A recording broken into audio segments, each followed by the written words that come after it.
All right, guys, so today we're going to be learning to do disc brakes on a Link Lexus. I'll be right back.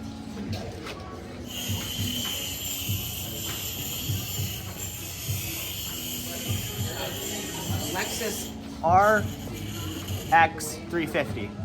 So today, with this, we're gonna learn what we need to do to take them apart, what you need to do to replace them, how they work. Also, something else we're going to learn is what year they were made.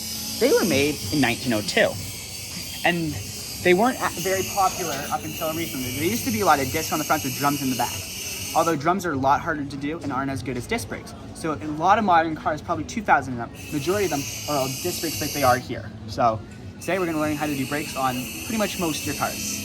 So the back of the brakes here have a few bolts that we need to take out. Don't take out that red one, that one's for the brake fluid, but we'll take these ones and these ones off, which there's another one at the top and right there, which those there are the brakes to take the caliper off so we can get to the rotors and the pads and everything on here that needs to come off. So we have to take all that stuff off. Starting off, we are gonna have to take off the caliper first. So once I get this caliper off, which isn't that bad, we can then get to the pads and all the other parts that need to come off. It's easier to take it off by hand loosening it. So get that there off and then just put them on the hoist so they're out of the way. Also, something I didn't mention that I probably should is when you are doing this, you have to make sure that the car is on jack stands or a hoist or something like this to prevent the tire, because we already have the tires off, to prevent it from falling right on the ground. If you take your tire off and it's not on jack stands or anything like that, the whole thing's going to destroy the car. So make sure it's on jack stands or a hoist or something like that to keep it up and off the ground while you're doing your brakes, because that is a very important thing to remember. So remember, got to be careful with stuff like this, because one problem with this, and you could be looking at a $50 repair can turn into a couple $1,000 repair in a matter of seconds. So you have to be extremely careful when working with cars, because one problem could mean a lot of issues in the future. So for now, be careful with what you do when you're working on your car, because you can really ruin it. So now we got the caliper off, which is great, because the caliper is this here. So brake fluid actually comes through this tube here into them and closes this, pressing onto the brake pads, which hits the rotor, preventing it from spinning, which makes the car come to a stop. This is one of the most important parts of the braking system of your car. So now, taking the brake pads off. First thing we need to do when we're taking the brake pads off is taking these small pins right here. These will fly off every once in a while, so try to catch them while you can, because they can disappear really easily. Pain in my butt when they do. Yep. Get it off. Putting them there so they're just out of the way. Good. Now, we can take the brake pads actually off. As you can see, Yep. make sure to not drop them, because if you drop them, they're going to break, and you don't want them to break. Yep. They are expensive. And those should probably be replaced every couple years when the brakes need to be replaced. Those are normally what gets replaced. Okay, so now we have our 19 mil wrench here, and we're just going to take out Ratchet.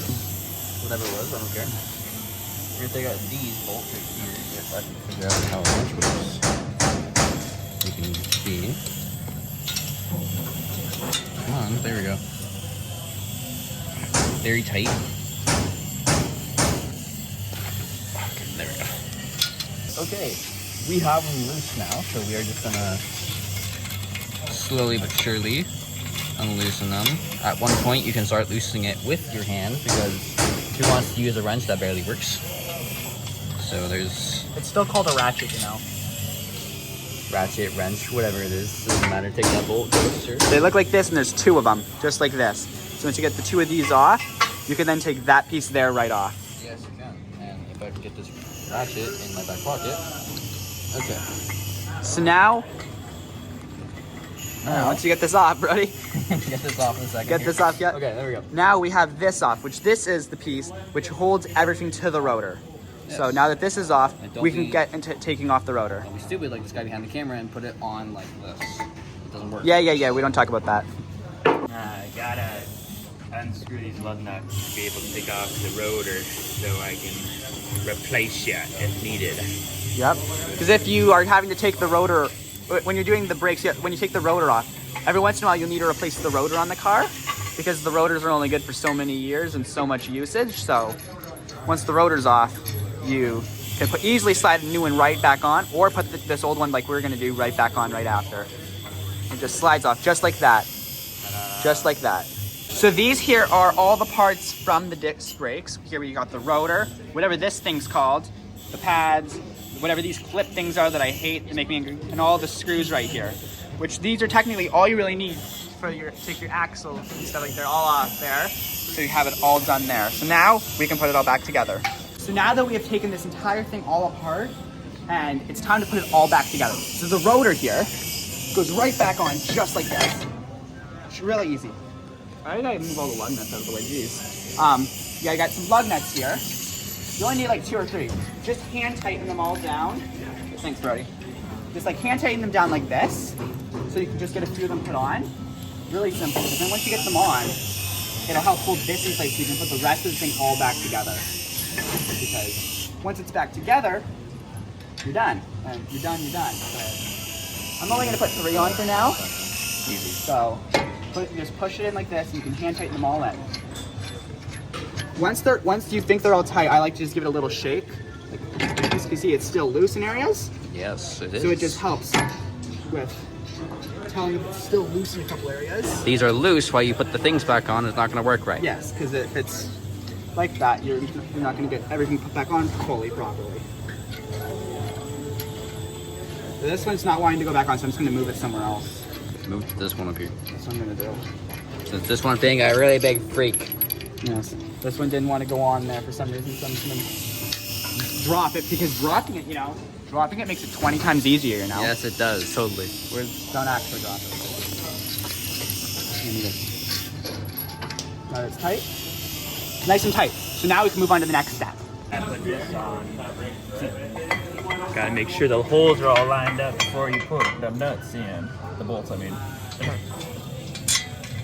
If you're lucky enough, you can get it first try. Hell yeah. Or not. God. Come on, man. There we go. There's one in. Sometimes these here little things that are just clipping right onto this, they like to fall out, especially when you're not expecting it, which really makes it 10 times harder. Because then they fall on the ground and you see it's no longer there, so much more work. Because now you have to try to line it all back up so it gets in properly. So much work. So now I'm gonna finish putting these here on, because these here just pretty simple. They make sure the steel's always facing out though, because steel is facing. You'd have to be stupid to put these on the pads. It says you. I'm stupid. So you have to. There, one end. Now we gotta do the back one, because hat is nice, but it's hard to work in here with it.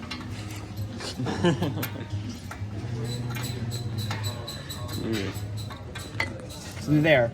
Now that the back pad's in, now I can put these little clip pieces in. And like I said earlier, they're a pain in my butt. Oh, they are a big pain, because they love to fall out when you're not expecting it. Yes, they which do. makes life 10 times harder. They go scattering around. Yeah, they do. Makes it a whole lot harder.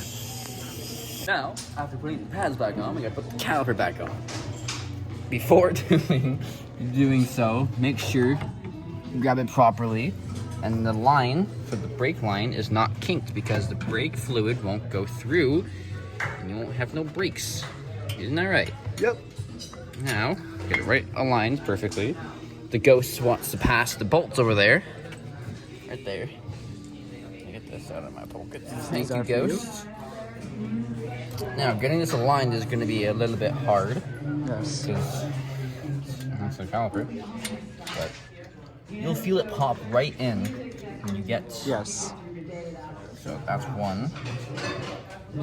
Ghost, thank you.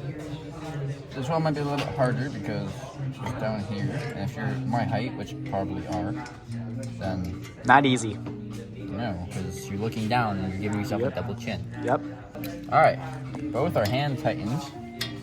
Now, we are just going to tighten.